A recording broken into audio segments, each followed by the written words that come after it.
रेणु रना रना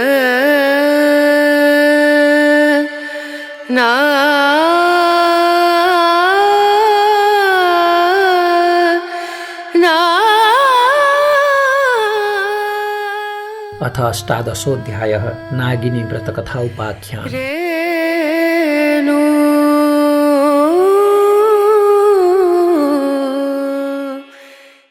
कुमारजी आज्ञा गर्नुहुन्छ। त्यसपछि महादेवले विष्णुलाई बिदा दिई जालन्धरसित युद्ध गर्न लाग्नुभयो। महादेव र जालन्धरको भयङ्कर सङ्ग्राम भयो।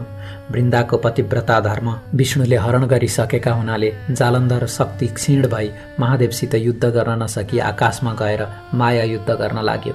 महादेव पनि आकाशमै गएर युद्ध गर्न लाग्नुभयो। त्यसपछि जालन्धरको शक्ति क्षीण भएको जानी विष्णुले वृन्दाको सत्य डगाइसकेछन् भन्ने ठानी तेजिलो त्रिशूल लिई तिनै नेत्रबाट अग्निको ज्वाला निकाली क्रोधपूर्वक जालन्धरको छातीमा प्रहार गर्नुभयो। त्यस त्रिशूलको चोटले जालन्धर मरी अन्तःपुरको चोकमा ठुलो शब्द गरी पछारियो। त्यो चर्को शब्द सुनि वृन्दाले के को शब्द हो भनी हेर्न जाँदा आफ्नै स्वामी जालन्धर मरेको देखि अनेक प्रकारले विलाप गर्दै रुन लागिन्। हे स्वामी, मलाई यस्तो अवस्थामा एक्लै पारेर कहाँ जानुभयो? पापिष्ठ विष्णुले छल गर्दा तपाईको यो गति भयो र मेरो यो अवस्था भयो।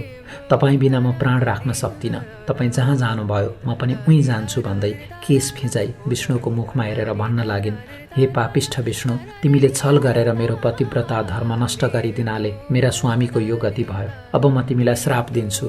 झार हुनु परोस्, घाँस हुनु परोस्, कल्पवृक्ष भएर रहनु परोस्, ढुङ्गा भएर रहनु परोस्। यति 4 थोक श्राप दिए भनी आफ्ना स्वामीसित सती गई वृन्दाले देह त्यागिन्।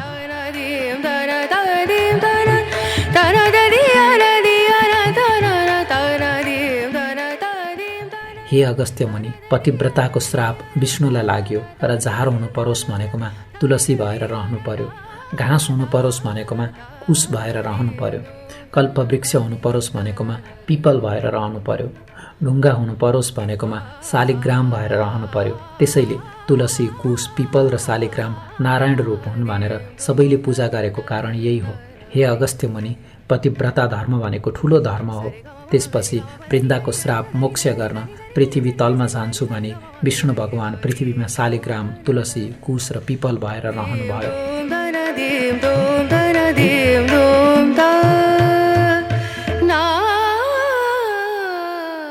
शालिग्राम महिमा।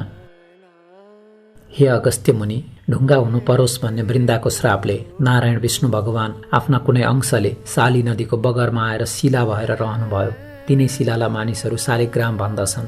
हे अगस्त्य मुनि, जो जन सधैँ शालिग्राम रूप नारायणको श्रद्धा भक्तिपूर्वक पूजा गर्दछन् अनि निरन्तर ओम नमो भगवते वासुदेवाय यो 12 अक्षरी मन्त्र या ओम वासुदेवाय नमः यो 8 अक्षरी मन्त्र जपिरहन्छन् वा दिनौँ 108 पल्ट बिहान बिहान जप्ने गर्छन्, त्यस्ताले मरेपछि यमलोक वा यमराजको दूतहरूलाई देख्नै सक्दैनन्, किनकि ती भक्तहरू सरासर विष्णुलोक जान्छन्। अथवा मरेपछि मुक्ति चाहनेहरूले चक्र बनेको शालिग्राम शिला चक्रमा दिनौँ ओम वासुदेवाय नमः भन्दै चन्दन र फूलले विष्णुको पूजा गर्ने गर्नु, किनकि त्यो शिला चक्रमा सारा पापलाई नाश गर्ने, नित्य पूजा गर्नेहरूलाई पुण्य दिने, मरेपछि मुक्ति दिलाउने त्यो शालिग्राम शिला त्यस्ता शक्ति सम्पन्न विष्णुको वासस्थान हो। शालिग्राम शिलाको चक्रमा जो जन प्रतिदिन पूजा गर्ने गर्दछ त्यसले प्रत्येक दिन 1000 राजसूय यज्ञ गर्यो भन्ने ठान्नु पर्दछ। ती जान्न योग्य अविनाशी परब्रह्म विष्णुलाई नित्य नमस्कार गर्दा जो पुण्य प्राप्ति हुन्छ, मनुष्यहरूलाई त्यही पुण्य शालिग्राम शिलाको नित्य पूजा गर्नले पनि प्राप्त हुन्छ। जस्तै ठुल्ठुला काठमा आगो रहन्छ र कुनै मौकामा उसको शक्ति प्रकट हुन्छ, त्यस्तै प्रकारले हरि भगवान सर्वव्यापी हुनुहुन्छ तापनि शालिग्राममा उहाँको शक्ति प्रकाश प्रकट हुन्छ। हे अगस्त्य मुनि, जसले ठुला ठुला पाप गरेका छन्, जसलाई शुभ कर्मको अनुष्ठान गर्ने अधिकार छैन, त्यस्ताले पनि शालिग्रामको पूजा गर्ने गरे भने ती जन नरक जाँदैनन्। विष्णु भगवान लक्ष्मीमा रमण गर्दा पनि त्यति प्रमोदित हुनुहुन्न अनि आफ्नो पुर वैकुण्ठमा पनि त्यति रमाउनुहुन्न जति शालिग्राम शिला चक्रमा सदा उहाँ रमाउनुहुन्छ। जुन व्यक्तिले शालिग्रामको शिलामा बनेको चक्रमा हरिको पूजा गर्छ, मानौ उसले अग्निहोत्रीको आचरण गर्दै सागर पर्यन्तको भूमिदान गर्यो भन्ने ठाने हुन्छ। मनुष्यले एकैपल्ट पनि शालिग्राम शिलाको पूजा गर्छ भने त्यसका सबै पापहरू जसरी सूर्योदय भएपछि अन्धकार नाश हुन्छ त्यसै गरी नाश हुन्छन्। हे अगस्त्य मुनि, जसले शालिग्राममा बनेका 12वटा शिला चक्रको विधिपूर्वक पूजा गरेको छ, अब म तिमीलाई त्यसको प्रभाव बताउँछु, मन लगाएर सुन। सुवर्ण निर्मित कमलहरूद्वारा 12 कल्प पर्यन्त 12 कोटी शिवलिङ्गको पूजा गर्नाले जो फल मिल्दछ त्यो फल 12वटा शालिग्राम शिलाको पूजा गर्नाले एकै दिनमा मिल्दछ। फेरि जो व्यक्ति भक्तिपूर्वक 100 शालिग्राम शिलाको पूजा गर्दछ त्यो व्यक्ति हरिको लोक वैकुण्ठ धाममा चिरकालसम्म बसेर पृथ्वी तलमा जन्मी चक्रवर्ती राजा हुन्छ। काम, क्रोध, लोभले व्याप्त भएको जो कोही सज्जनले पनि शालिग्राम शिलाको पूजा गर्ने गर्यो भने त्यसका प्रभावले पनि त्यो हरिको लोक वैकुण्ठ धाममा जान्छ। जो मनुष्य सधैँ शालिग्राममा गोविन्दको पूजा गर्दछ त्यस्तो जन निश्चय नै प्रलय भएपछि अधोगतिमा प्राप्त हुँदैन। मनुष्यहरू बिना तीर्थ, बिना दान, बिना यज्ञ, बिना बुद्धि पनि शालिग्राम शिलाको पूजा गर्ने गर्नाले मुक्तिमा प्राप्त हुन्छन्। शालिग्राममा हरिको पूजा गर्ने जन उग्र पापी नै भए पनि पछि उसको न नरकवास न गर्भवास हुन्छ, न त ऊ किरा फट्याङ्ग्रा आदि कुत्सित योनिमा नै जन्मन्छ, अर्थात् त्यस्तो तिर्यक योनि यानि तेर्सो शरीर हुने योनिमा जाकिँदैन। दीक्षा, विधान र मन्त्र जान्नेवाला जो जन सधैँ शालिग्राममा विष्णुको पूजा गर्दछ भने त्यो जन वैष्णव धाममा जान्छ। शालिग्राम शिलाको जलले जो आफूलाई अभिषेक गर्दछ मानौ उसले सबै तीर्थहरूमा नुहाएको हुन्छ र सबै यज्ञहरूमा दीक्षित भएको हुन्छ। गङ्गा, गोदावरी, रेवा आदि जो मोक्ष दिने नदीहरू छन् ती सब तीर्थसहित भएर शालिग्राम शिलाको जलमा निवास गर्दछन्। तसर्थ नाना प्रकारका नैवेद्यहरूले, फूलहरूले, दीपहरूले, चन्दनहरूले र स्तोत्र पाठ, बाजा गाजा, गीत आदिहरूले शालिग्राम शिलाको पूजा गर्नुपर्दछ।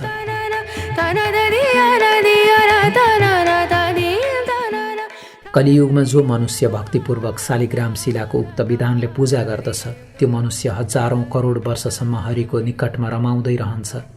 आफूले दर्शन गरिएका, पूजा गरिएका, स्तुति गरिएका करोडौं शिवलिङ्गहरूले जो फल मिल्छ त्यो फल एउटै पनि शालिग्राम शिलामा गरिएको दर्शन, पूजन, स्तवनले प्राप्त हुन्छ। जो मनुष्यहरू शालिग्राम शिलाबाट उद्भव विष्णुलिङ्गमा एकपल्ट पनि पूजा गर्दछन् ती जन अध्यात्म ज्ञान रहित भएका भए पनि मुक्ति प्राप्त गर्दछन्। शालिग्राम शिलारूपी केशव भगवान जहाँ रहनुहुन्छ त्यही यक्ष, देवता, सिद्ध र 14 भुवन रहन्छ। जो मनुष्य शालिग्राम शिलाको अगाडि रहेर पितृहरूको श्राद्ध गर्दछ त्यसका पितृहरू तृप्त भएर 100 कल्पसम्म स्वर्गमा निवास गर्दछन्। जो मनुष्य नित्य प्रति शालिग्राम शिलाको जल पिउँछ त्यस्ताले हजारौं पल्ट पञ्चगव्य आचमन गर्नाले के प्रयोजन। जुन ठाउँमा शालिग्राम शिला रहन्छ त्यहाँबाट चारैतिर 3 योजन अर्थात् 12 कोससम्म त्यो स्थान तीर्थ समान मानिन्छ। त्यहाँ गरिएको दान, होम सबै करोड गुणा अधिक फलदायी हुन्छ। शालिग्राम शिलाको जल एवं गोमती चक्रको जल, यी दुवै जल मिसाएर जो मनुष्य रोजै पिउँछ र शिरमा, शरीरमा छर्कन्छ त्यसको शरीर नै चक्रले चिन्हित भएको जस्तै हुन्छ। यसमा कुनै शङ्का छैन। जो चक्र संसारमा गुप्त रहन्छ, जो चक्र यमलोकका धर्मराजलाई छोडेर अरू कसैलाई पनि देख्दैन, हरिभक्तहरूको चरणोदकको सेचनले यमराज भयभीत रहन्छन्। त्यसै कारण वैष्णवहरूको उत्तम घरमा जान आफ्ना दूतहरूलाई निषेध गरेका छन्। जो कोही नदीहरू सोझै समुद्रमा मिल्नेवाला छैनन्, माघ मासमा तिनमा स्नान गर्नाले त्रिरात्र व्रतको फल मिल्दछ। सोझै समुद्रमै मिसिने नदीहरूमा स्नान गर्नाले 1 पक्ष व्रतको फल मिल्दछ। समुद्रमै स्नान गर्नाले 1 महिना व्रतको फल मिल्दछ। गोदावरीमा स्नान गर्नाले 6 महिना व्रत गरेको फल मिल्दछ। गङ्गामा स्नान गर्नाले 1 वर्ष व्रत गरेको फल मिल्दछ। तर शालिग्राम शिलारूपी भगवानको चरणोदकले स्नान गर्नाले 12 वर्ष व्रत गरेको फल मिल्दछ।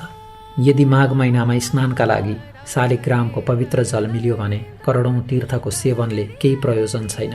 जो मनुष्य आमाका दूधका साथमै मिलाएर शालिग्राम शिलाको जल 1 थोपो मात्रै पिउँछ त्यो मनुष्य मोक्ष हुन्छ। शालिग्राम शिलाको नजिकको 1 कोस वरिपरिको भूमिमा किरो पनि पर्यो भने त्यो पक्कै वैकुण्ठ लोकमा जान्छ। जो मनुष्य शालिग्राम शिलाको उत्तम चक्र दान गर्दछ उसले पर्वत औ जङ्गल सहितको भूमण्डलको दान गरेको फल पाउँछ।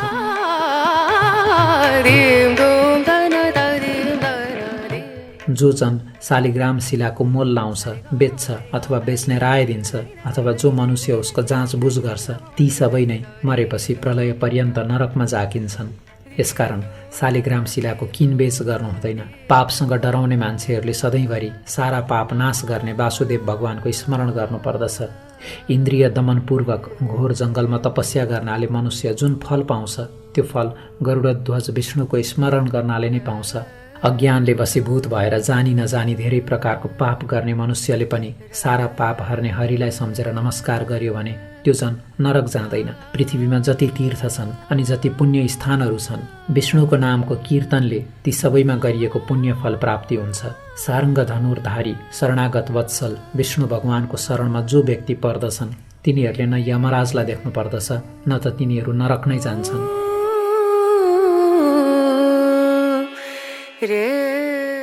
नारी जातिहरू त धोका दिए झुक्क्याई, पर नारीको सतीत्व डगाउने विष्णुको त्यो भडुवा अंश नै शालिग्राम भएको हो। तसर्थ नारी जाति मात्रको अपमान गर्ने त्यो अंश हो भन्ने ठानी शालिग्राम शिलालाई छुँदैनन् र पूजा पनि गर्दैनन्। त्यस्ताले त केवल शालिग्राम धोएको वा शालिग्राम चोबेको जललाई नै उनै साक्षात निर्दोष अंशका त्रैलोक्यनाथ विष्णुको चरणोदक मानी ओम नमो भगवते भन्दै अचाएर शिरमा दिनौं छर्कने गरे पनि, अथवा प्रत्येक एकादशीको व्रत बस्ने गरे पनि, तथा 12 महिनामा आउने त्यस पूर्णिमाको र मलमासमा पर्ने मलमासकै पूर्णिमाको कथा सुन्ने गरे मात्रै पनि सधैँ शालिग्रामको पूजा गरेको पुण्य फल पाउँदछन्।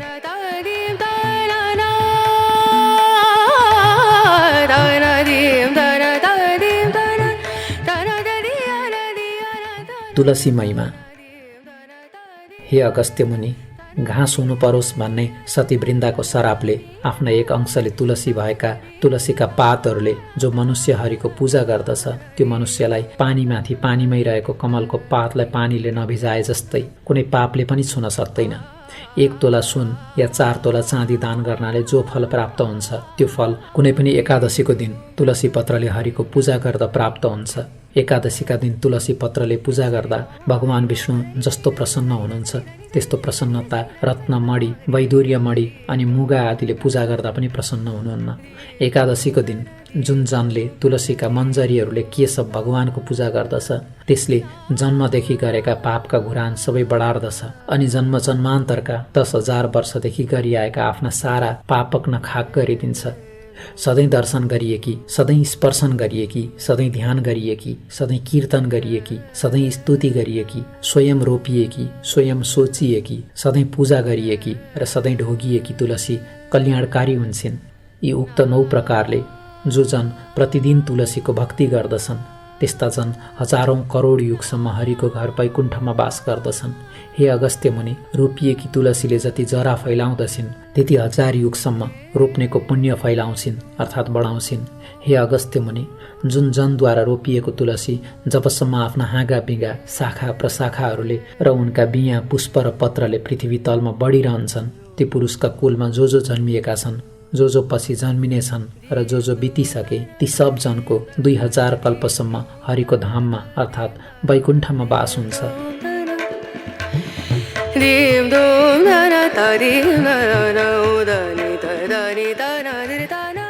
हे अगस्त्य मुनि, झाङका झाङ तुलसीको झाडी रोप्नाले यमराजको दर्शन गर्नु पर्दैन, किनकि तुलसीको बुटो सबै पापलाई नाश गर्ने, चिताएको कल्याणकारी कुरो पुर्याउने, पुण्य दिने हुन्छ। जुन घरमा झाँगिएकी तुलसीको मठ रहन्छ त्यो घर पुण्य तीर्थ समान हो, त्यहाँ यमराजका दूतहरू जाँदैनन्। जो जन आफ्नो घरको आँगनमा तुलसी रोप्दछन् ती जन त्यस तुलसीको बोटमा जति बीज र तुलसी दल हुन्छन् अनि ती बीजका सन्तान दर सन्तान फैलिँदै चलिरहन्छन् त्यति 1000 वर्षसम्म स्वर्गमा बस्दछन्। तुलसीको बासना सुँगेर प्रसन्न मन भएका पितृहरू गरुडमा चढेर चक्रपाणी विष्णुको भवन वैकुण्ठमा जान्छन्। नर्मदाको दर्शन, गङ्गाको स्नान तथा तुलसीको झाडीको स्पर्शन यी तीनै अर्थात् यी तीनैको पुण्य उत्तिकै कहिएको छ। तुलसी रोप्नाले, हुर्काउनाले, सोच्नाले, दर्शन गर्नाले मात्रै पनि मनुष्यहरूले आफ्ना मन, वचन, शरीरले सञ्चय गरिएको पापलाई डढाउँदछन् अर्थात् विनाश गर्दछन्। जो जन तुलसीका मञ्जरीहरूले नारायण हरिको पूजा गर्दछन् त्यो जन मरेपछि मुक्त हुन्छ। उसले फेरि गर्भवासको ओहोर दोहोर गर्नु पर्दैन। पुष्कर आदि तीर्थहरू तथा गङ्गा आदि नदीहरू अनि वासुदेव आदि देवताहरू सबै नै जो तुलसीको बोट रोपेर त्यसका पातले विष्णु भगवानको पूजा गर्दछ त्यो त्यस्तो जन जहाँ भगवान चतुर्बाहु विष्णु हुनुहुन्छ अन्तमा प्रसन्नतापूर्वक उहीँ रहन पाउँदछ। त्यसकारण आफ्नो सदा कल्याण चाहने नरनारीले आफ्नै घर आँगनमा गहिरोसम्म जरा पुग्ने गरी मलिलो माटोभरि बनाएको मठमा तुलसी रोपी तिनै तुलसीको सधैँ पूजा गर्नुपर्दछ र पूजाको अन्तमा भक्तिपूर्वक यो स्तुति गर्नुपर्दछ अनि नम्रतापूर्वक ती तुलसीलाई ढोग्नु पर्दछ। या दृष्टा निखिला घसम घसमनी स्पृष्टा वपुः पावनी रोगाणा मविवन्दिता निरसनी सिक्तान्त कत्रासिनी प्रत्यासन्न विदायिनी भगवतः कृष्णस्य सारोपिता न्यस्ता तच्चरणे विमुक्ति फलदा तस्यै तुलस्यै नमः। अर्थात् जसको दर्शनले समस्त पाप समूह शान्त हुन्छ, जसलाई छुनाले शरीर पवित्र हुन्छ, जसलाई ढोग्नाले सारा रोगहरू नासिन्छन्, जसको जल मस्तकमा सेचन गरियो भने यमराज पनि डराउँछन्, जसको पत्र शिरमा चढायो भने भगवान कृष्णको अत्यन्त नजिकै बस्न पाउने गराउँछिन्, भगवानका चरण कमलमा चढायो भने मुक्ति दिलाउँछिन्, त्यस्ती तुलसीलाई नमस्कार छ।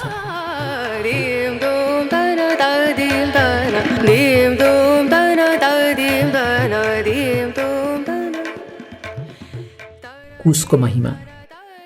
झार हुनु परोस् भनी सतीवृन्दाको शरापले कुश रूपमा झार हुनुभएका कुशमा विष्णुका अधिकांश शक्तिशाली शक्ति रहेका छन्। भाद्र कृष्ण औँसी अर्थात् कुशी औँसीका दिनमा जरै समेत उखेलेर राखेको कुश फेरि अर्को कुशी औँसी नआएसम्म पवित्रै रहन्छ। अरू दिन उखेलेको चाहिँ त्यसै दिनभरि मात्र पवित्र रहन्छ। कुश अत्यन्त पवित्र र पुण्यदायी झार हो। काँचो दुधमा दुधको मात्रा अनुसार 2-4 बोट हरियो कुश हालेर राखिदियो भने त्यो दिनभरि नै दुध फाट्दैन। ग्रहण लागेको बेलामा घरमा राखेको पानीमा कुश हालेर राखिदियो भने ग्रहण लाग्दा हुने वातावरणको दूषित दोष त्यस पानीमा पर्दैन। समस्त देव कार्यमा तथा समस्त पितृ कार्यमा अनि वेद मन्त्र र चण्डी मन्त्र जस्ता पवित्र मन्त्रहरूले कुनै वस्तुलाई मन्त्रने कार्यमा एवं वेदका मन्त्रहरू पढेर गरिने समस्त संस्कार एवं हवन कार्यहरूमा अनि प्रतिज्ञा गर्ने काममा, दान गर्ने काममा, सङ्कल्प गरिने काममा, दिएको दिए गरिने महादानहरूमा कुश नभई हुँदैन। तिल जौ जल यी 3 शक्तिसहितका ब्रह्मा विष्णु महेश स्वरूप 3 टुक्रा कुश हातमा लिएर गरिएको समर्पण कार्य उसैले वा उसका सन्तानहरूले फर्कायो या खोस्यो भने त्यस्तो खोस्ने जनको अपताली नै पर्छ या दुर्गति हुन्छ। कुश छोएर वा लिएर झुटो बोले अथवा किरिया हाले त्यस्तालाई कोड निस्कन्छ। वेदका मन्त्रहरूले मन्त्रेको कुशले मात्रै पितृहरूबाट पिण्ड पानीको सार तत्त्व र समाचार पुर्याउँछ, देवताहरूलाई हविको भाग दिलाउँछ, मन्त्रिएको वस्तुमा विष्णु शक्ति सम्पन्न गराउँदछ, अर्थात् हरेक पवित्र कार्यलाई सुसम्पन्न पार्दछ। कुश चोबेको जललाई विष्णुको चरणोदक नै मानिन्छ। यसै उसले कुश छोएर जल छर्केर अभिषेक गरिन्छ। अछुत कसैले छोइएर वा छोएर अशुद्ध भएको वस्तुलाई कुश जलले शुद्ध पवित्र पारिन्छ। यसकारण सबैले कुशलाई साक्षात् विष्णु स्वरूप नै मान्दछन् र मान्नु पनि पर्दछ।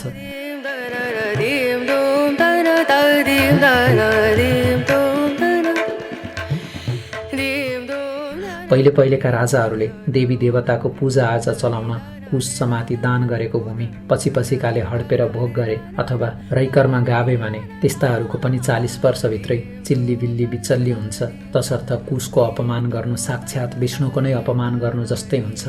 किनकि प्रत्येक वनस्पतिमा सधैँ कुनै न कुनै गुण अवश्य रहेको हुन्छ त कुशमा साक्षात् विष्णु नै रहनु भएको छ। त्यसैले तिल जौ जल सहितको कुश पक्रेर सङ्कल्प गर्दा पहिले हरि ओम तत्सत भनिन्छ।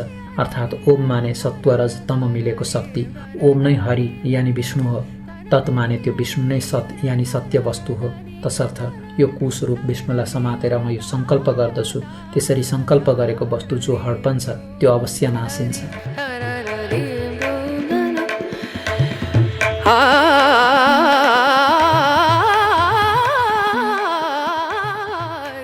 पिपल महिमा।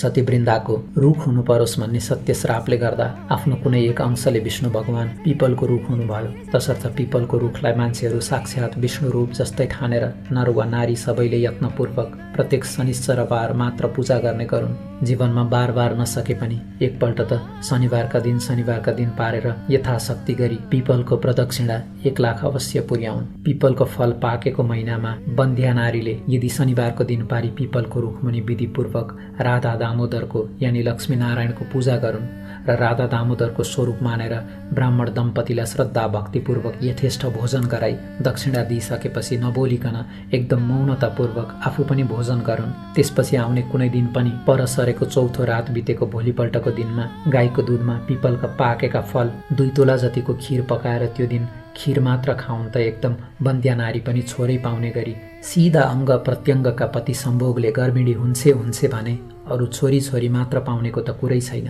त्यस्तै प्रति शनिबार पिपलको पूजा गरेर फलामको दक्षिणा चढाउनाले 7.5 शनि दशा हुनेलाई शनिश्चरले पिर्दैन। अनि पिपलको पूजन, दर्शन, स्पर्शन, प्रदक्षिणा यी सबै शनिश्चर बार मात्रै गर्नुपर्दछ, किनकि पिपलको रुखमा मात्रै शनिश्चरले टिक्ने ठाउँ पाएकाले अरू बार गर्यो भने शनि रिसाउँछ र त्यो पूजन आदि गर्ने मनुष्य सदा महादरिद्र रहन्छ, किनकि पिपलको वृक्षमा शनिश्चरको पनि बास छ र अरू भूत प्रेत पिशाच राक्षस साकिनी डाकिनी आदिको बास पनि छ। तिनीहरूलाई त्यहाँ बस्नका लागि भगवान विष्णुले नै अभय दान दिनुभएको छ। यसैले पिपलको बोट नजिकैको घरमा पिशाचदेखि डराउने पितृहरू जाँदैनन्। प्रातः, मध्याह्न, सायं आधा रातमा भूत प्रेत पिशाच नाच्ने हुनाले त्यो लाग्छ भनेर मानिसहरू पिपलको बोट भएको ठाउँमा त्यतिखेर जाँदैनन् र केटाकेटीलाई पनि जान दिँदैनन्, निगरानी राख्दछन्। त्यसै कारण भूत प्रेतादिको आश्रय स्थान भएको पिपलको रुख काट्नाले या उसको दाउरा बाल्नाले त्यो काट्ने वा बाल्ने व्यक्तिको हप्ताली नै पर्दछ, किनकि पिपलको वृक्ष भूत प्रेतादिको निवास स्थान हो र वृन्दाको श्रापले पिरिएका साक्षात विष्णुको स्वरूप नै हो।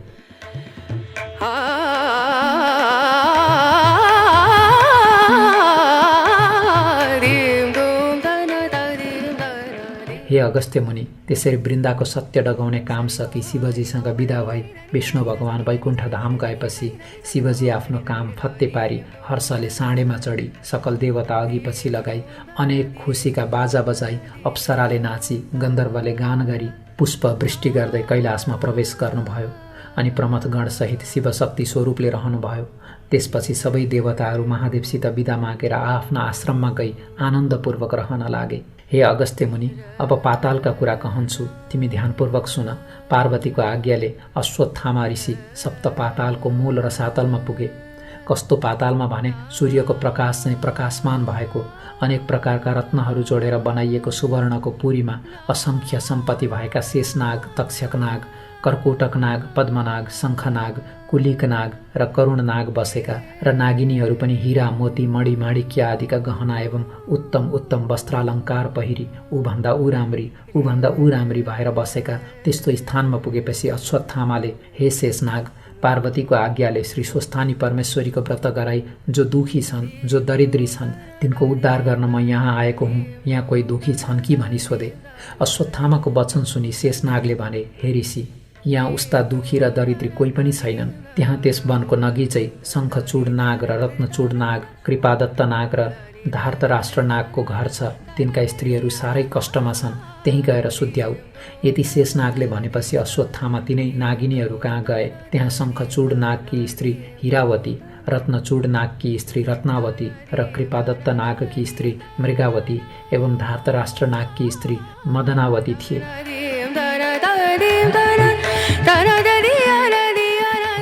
यति ती नाग नागिनी परस्पर अनन्य प्रीतिले बस्दा दैव संयोगले दुःख पाई घरमा बस्न नसकी ती चारैजना नागहरू परदेश गएका रहेछन्। अनि नागिनीहरू पनि पति परदेश गएपछि चारैजनाले सल्लाह गरी घर छोडेर वनमा गई दुःखका दिन बिताउन लागेका रहेछन्। ती नागिनीहरू दुःखमा परे पनि महासत्यवादिनी थिए। नागहरू परदेश लागेको 12 वर्ष बित्दा पनि नागहरूले नागिनीहरूको र नागिनीहरूले नागहरूको केही समाचार पाउन सकेका थिएनन्। अश्वत्थामा ऋषि त्यस्ता दुःखका सिन्धुमा डुबिरहेका ती नागिनीहरूलाई हपार्दै उहीँ पुगे। ती नागिनीहरूले सुनेर को हपार्दछ भनी गुफाबाट निस्केर हेरे अनि अश्वत्थामा ऋषिलाई देखेर सोधे, हे अश्वत्थामा ऋषि, आज हामी पापिनी दुखिनीका घरमा के कामले आउनुभयो? तब अश्वत्थामा भन्दछन्, हे नागिनी हो, पार्वतीका आज्ञाले श्री स्वस्थानी परमेश्वरीको व्रत गराई जो दुखी छन्, जो दरिद्री छन्, जसका पुरुष छैनन्, जो सन्तानहीन छन्, तिनको उद्धार गर्न आएको हुँ। यति अश्वत्थामाको वचन सुनि नागिनीहरूले मनमा आनन्द मानी, हे ऋषिश्वर, हामी दुखी पनि छौँ, दरिद्री पनि छौँ, पापी पनि छौँ, हाम्रा सन्तान पनि छैनन्, पुरुष पनि छैनन्, अतः हामीलाई त्यो व्रत अवश्य गराउनु होस् भनी नागहरू परदेश गएको र आफूले दुःख पाएको सबै विस्तार गरिसकी आदरपूर्वक उनलाई आसनमा बसाले। अनि अश्वत्थामा भन्दछन्, हे नागिनी हो, ध्यानपूर्वक सुन। सत्ययुगमा हिमालय पर्वतकी पुत्री पार्वतीले महादेव स्वामी पाऊ भनी श्री स्वस्थानी परमेश्वरीको व्रत गरेको विधि भन्दछु। पौष शुक्ल पूर्णिमादेखि हात गोडाका नङ काटेर स्नान गरी पवित्र भई एक भक्त रही एक चित्त गरी मेरो फलानु कामना सिद्ध होस् भनी नित्य मध्याह्न कालमा श्री स्वस्थानी परमेश्वरीको पूजा गर्नु र उनैको कथा सुन्नु। माघ शुक्ल पूर्णिमाको दिन 108 रोटी, 108 अक्षता, 108 बेली पुष्प, 108 यज्ञ सूत्र, 108 पान, 108 कुड्का सुपारी, जौ तिल फल फूल आदि सबै 108 सगुन समेत नाना उपचार तयार पारेर आरसीमा ओमकार लेखी गङ्गाजलले स्नान गराउनु र श्रीखण्ड रक्त चन्दन सिन्दूर अबिर पुष्पमाला चढाई धूप दीप नैवेद्य वस्त्र भेटी अर्पण गर्नु। यसरी पूजा सकेर अर्घ्य दिनु अनि प्रसाद झिकेर अष्टोत्तर 100मा 8 रोटी, 8 अक्षता, 8 पुष्प, 8 पान, 8 कुड्का सुपारी सगुन समेत आफ्ना पुरुषलाई दिनु। पुरुष नभए छोरालाई र छोरा नभए मित छोरालाई तथा मित छोरा पनि नभए मेरो फलानु कामना पूर्ण होस् भनेर गङ्गामा बगाउनु र 100 रोटी आफूले फलाहार गर्नु अनि रात्रिमा जागराम बस्नु। यति गरिसकेपछि तिमीहरूको दुःख नाश होला, यसमा अन्यथा नमाने।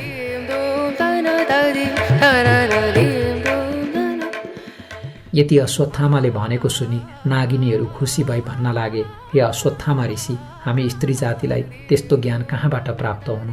तपाईँ बसेर त्यो व्रत गराई हामी अभागिनीहरूको उद्धार गरिदिनुहोस्। यति भनी ऋषिलाई सम्मानपूर्वक घर लगेर बसाइराखे। त्यसपछि पौष शुक्ल पूर्णिमाको दिन आयो र विधिपूर्वक व्रत आरम्भ गराई महिना दिन पुगेपछि माघ शुक्ल पूर्णिमाका दिन समस्त सामग्री तयार गराई श्री स्वस्थानी परमेश्वरीको पूजा गराए। पूजा सकिएपछि अश्वत्थामा ऋषिले भने, हे नागिनी हो, अब अर्घ्य दि जप पाठ ध्यान स्तुति गर। अनि नागिनीहरूले अञ्जली जोरी, हे ईश्वरी, हामी दुखियाहरूको पूजाले प्रसन्न भई यो दुःखको समुद्रबाट पार लगाउनुहोस् भनेर स्तुति गर्दा गर्दै पूर्व दिशाबाट 1000 सूर्यको जस्तै तेज भएकी श्री स्वस्थानी परमेश्वरी प्रकट भएर दर्शन दिई, हे नागिनी हो, तिमीहरूको श्रद्धा भक्तिले म अत्यन्त प्रसन्न भएँ, वरदान माग भन्नुभयो। अनि ती नागिनीहरूले बिन्ती गरे, हे ईश्वरी, हामी दुखिनीहरूको दुःख हरण होस्, हाम्रा स्वामीहरू चाँडै आइपुगुन् भनी वर मागे। अनि ईश्वरीले तथास्तु भनी वरदान दिइन्। त्यसपछि प्रसाद झिक्न लाग्दा श्री स्वस्थानी परमेश्वरीको व्रतको प्रभावले परदेशबाट नागहरू आइपुगे र नागिनीहरूले मनमा आनन्द मानी धन्य धन्य स्वस्थानी परमेश्वरी भनी प्रसाद झिकेर 8 रोटी, 8 अक्षता, 8 बेली पुष्प, 8 पान, 8 कुड्का सुपारी सगुन समेत आफ्ना पतिलाई दिएर दण्डवत प्रणाम गरे अनि अश्वत्थामा ऋषिलाई भोजन गराई दक्षिणा दिई बिदा गरे। त्यसै दिनदेखि ती नाग नागिनीहरू असंख्य सम्पत्ति पाएर आनन्दले रहँदा भए।